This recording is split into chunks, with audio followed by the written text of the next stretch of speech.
But এখন এই অবস্থা এর থেকে ব্যত্যয় করার সরিয়ে যাওয়ার আমার কোনো সুযোগ নেই। স্যার রুল ছাড়া ঢাকা বিশ্ববিদ্যালয় চলবে না স্যার।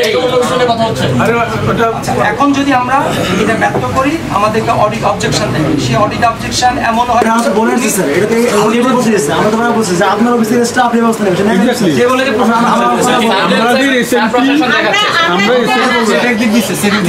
আমরা যেটা আমরা আসলে শিকল অনেক মোটা শিকল, মনে হচ্ছে হাতি বেঁধে রাখার শিকল। এই শিকলটা হচ্ছে আমরা ডাকসু নির্বাচিত প্রতিনিধি, আমরা আসছি বিশ্ববিদ্যালয় প্রশাসনের কথা বলার জন্য। তারা হচ্ছে এই গেটে আটকে রেখেছে, অর্থাৎ তারা আমাদের ঢুকতে দেবে না। ব্যাপারটা এমন ছিল যে হয়তো ভেতরে কোনো ঘাপলা আছে, হয়তোবা তালা মেরে তালা বন্ধ করে হয়তোবা ভেতরে এমন কোনো কাজ করছে যেটা জানলে ডাকসুর প্রতিনিধিরা জানলে তাদের সমস্যা হতে পারে। সেটা হতে পারে রুল এমনকি সেফ এক্সিট দেয়, এটা হতে পারে। বাট আমরা শিক্ষার্থীরা তালা খুলে ফেলেছি। আর একটা কথাই বলবো, সেটা হচ্ছে যেভাবে করে আমরা হচ্ছে এই বন্ধ তালা খুলেছি, অ্যাট দ্য সেম ওয়ে আমরা হচ্ছে ডাকসুকে অকার্যকর করার জন্য, ডাকসুকে অসহযোগিতা করার জন্য যত রকমের চক্রান্ত বিশ্ববিদ্যালয় হচ্ছে সবগুলো তালা আমরা খুলে ফেলবো। আমরা 3টা দফা নিয়ে আজকে বিশ্ববিদ্যালয় প্রশাসনের কাছে অফিসে এসেছিলাম। প্রথম বিষয় হচ্ছে যে আপনারা জানেন 1.5 মাসের অধিক সময় হয়ে গেছে ডাকসু নির্বাচনের এবং আমাদের দায়িত্ব গ্রহণের। শিক্ষার্থীদের বিশাল একটা এক্সপেকটেশন আছে আমাদের প্রতি, কিন্তু দুঃখজনক বিষয় হলেও সত্য যে এখন পর্যন্ত আমরা বিশ্ববিদ্যালয় প্রশাসন থেকে কাজ করার জন্য কোনো ধরনের বাজেট পাইনি। এবং যে বিষয়টা আমাদের সবচেয়ে বেশি ভোগাচ্ছে যে শিক্ষার্থীরা তাদের এক্সপেকটেশনগুলো নিয়ে আসছে না আমাদের কাছে, কিন্তু আমরা কোনো ধরনের কার্যক্রম পরিচালনা করতে পারছি না। আমরা বারবার ট্রেজারার অফিসে এসেছি, তাদের সাথে কথা বলেছি, তাদেরকে ফর্মালি জানিয়েছি, চিঠি দিয়েছি যে আমাদের বাজেট প্রয়োজন, যেই বাজেটটা যেই ফিটা শিক্ষার্থীদের কাছ থেকে নেওয়া হয় সেই ফির যাতে সরাসরি হিসাবগুলো দেওয়া হয়, সবার সামনে উন্মুক্ত করা হয়। কিন্তু দুঃখজনকভাবে আমরা দেখেছি যে এটা করতে প্রায় 1.5 মাস সময় লেগে গেছে এবং এরপরে এসে তারা বলছেন যে তারা কোনো ধরনের বাজেট এখন পর্যন্ত বিশ্ববিদ্যালয়ের এখন যে ফান্ড রয়েছে সেই ফান্ড থেকে তারা দিতে পারবেন না। এটা দুঃখজনক যে এত উচ্ছ্বাসের পরে, এত আয়োজন করে ডাকসু নির্বাচন করার পরও বিশ্ববিদ্যালয়ের একটা ইনস্টিটিউশন, যে ইনস্টিটিউশন একটা স্ট্যাটুটরি ইনস্টিটিউশন বিশ্ববিদ্যালয়ের, সেই ইনস্টিটিউশনের জন্য কোনো বাজেট বিশ্ববিদ্যালয় প্রশাসন রাখতে ব্যর্থ হয়েছে। এবং একই সাথে তারা আজকে বলে দিয়েছেন, ট্রেজারার অফিস থেকে ট্রেজারার বলে দিয়েছেন যে তারা কোনো ধরনের বাজেট এখন পর্যন্ত দিতে পারবেন না, এখন পর্যন্ত তাদের এই সক্ষমতা নাই। আমরা এটার প্রতিবাদ জানিয়েছি এবং আমরা শিক্ষার্থীদেরকে সাথে নিয়ে ডাকসুর যে নিয়মিত বাজেট সেই বাজেটের হিসাব নিয়ে আসবো এবং আমাদের যে বাজেট প্রয়োজন, যে ফান্ড প্রয়োজন সেই ফান্ড নিয়ে আসবো। এই ব্যাপারে আমরা দৃঢ় প্রতিজ্ঞ। দ্বিতীয় যে বিষয়টি ছিল, আপনারা জানেন যে 3 তারিখে আগস্টের 3 তারিখে শেখ হাসিনা যখন তার নির্দেশে সারা দেশে মাস কিলিং চলছিল, ঠিক সেই সময় শেখ হাসিনার পক্ষে এই রেজিস্টার বিল্ডিংয়ে কিছু কর্মচারী স্লোগান দিয়েছিল। বিশেষ করে ট্রেজারার অফিসে আমরা বারবার যেই কর্মকর্তার সাথে বারবার আমাদের ডাকসুর যে ফান্ড সেই ফান্ডের বিষয়ে বারবার মুখোমুখি হতে হচ্ছে, যার কারণেই মূলত ফান্ডগুলো আটকে যাচ্ছে, আমাদের কাজ বিঘ্নিত হচ্ছে। আমরা তার বিরুদ্ধে ব্যবস্থা নেওয়ার কথা বলেছি। এই ক্ষেত্রেও ট্রেজারার অফিস কোনো ধরনের স্যাটিসফ্যাক্টরি উত্তর দিতে ব্যর্থ হয়েছে।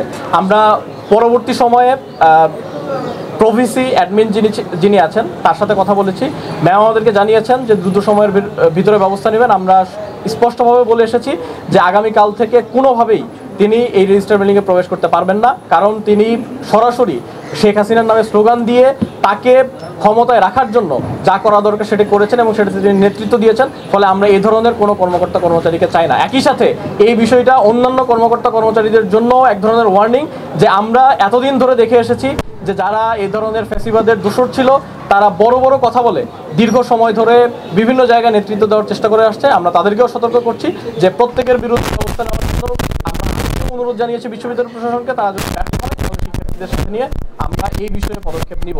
এবং সর্বশেষ যে বিষয়টি ছিল সেটি হচ্ছে যে বিশ্ববিদ্যালয়ের নিরাপত্তা কেন্দ্রিক, অর্থাৎ বিশ্ববিদ্যালয়ের যে নিরাপত্তা কেন্দ্রিক কিছুদিন ধরে যে অভিযানগুলো চলছে বিশ্ববিদ্যালয় প্রশাসন এবং আমাদের সাথে নিয়ে যে যৌথ অভিযানগুলো চলছে সেই অভিযানগুলোর ব্যাপারে আমরা দেখেছি যে এক ধরনের negative campaign, negative narrative building করা হচ্ছে। কিন্তু আমরা বিশেষ করে গতকাল দেখেছি যে শিক্ষার্থীরা আমাদের সাথে আছেন, তারা আমাদের যেই কর্মসূচি সেই কর্মসূচির সাথে ঐক্যমত পোষণ করেছেন।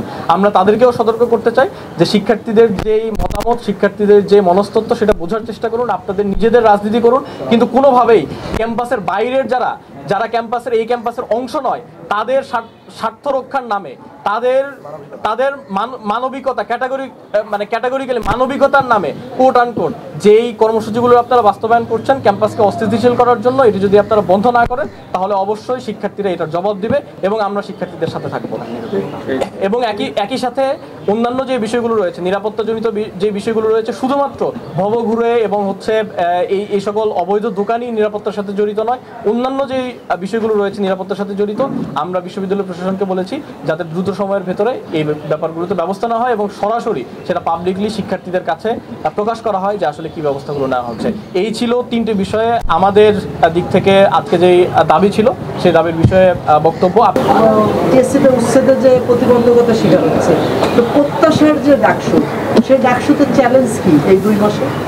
দেখুন, প্রথমত চ্যালেঞ্জ তো আমরা বললাম, চ্যালেঞ্জগুলো নিয়ে আলোচনা করলাম আমরা। প্রথমত হচ্ছে ফান্ড ছাড়া একটা ইনস্টিটিউশন কখনো চলতে পারে না, এবং বিশ্ববিদ্যালয়ে শুধুমাত্র এটি একটা ইনস্টিটিউশন ডাকসু যেটা সবচেয়ে বেশি অবহেলিত এতদিন পর্যন্ত ছিল, এবং এখন পর্যন্ত আমরা দেখতে পাচ্ছি চাপের মুখে বাধ্য হয়ে ডাকসু দিলেও তারা ডাকসু যাতে কার্যকর হতে না পারে এজন্য সমস্ত যে আয়োজন তারা সেটা সম্পন্ন করেছেন। আমরা এটা হতে দিতে পারি না।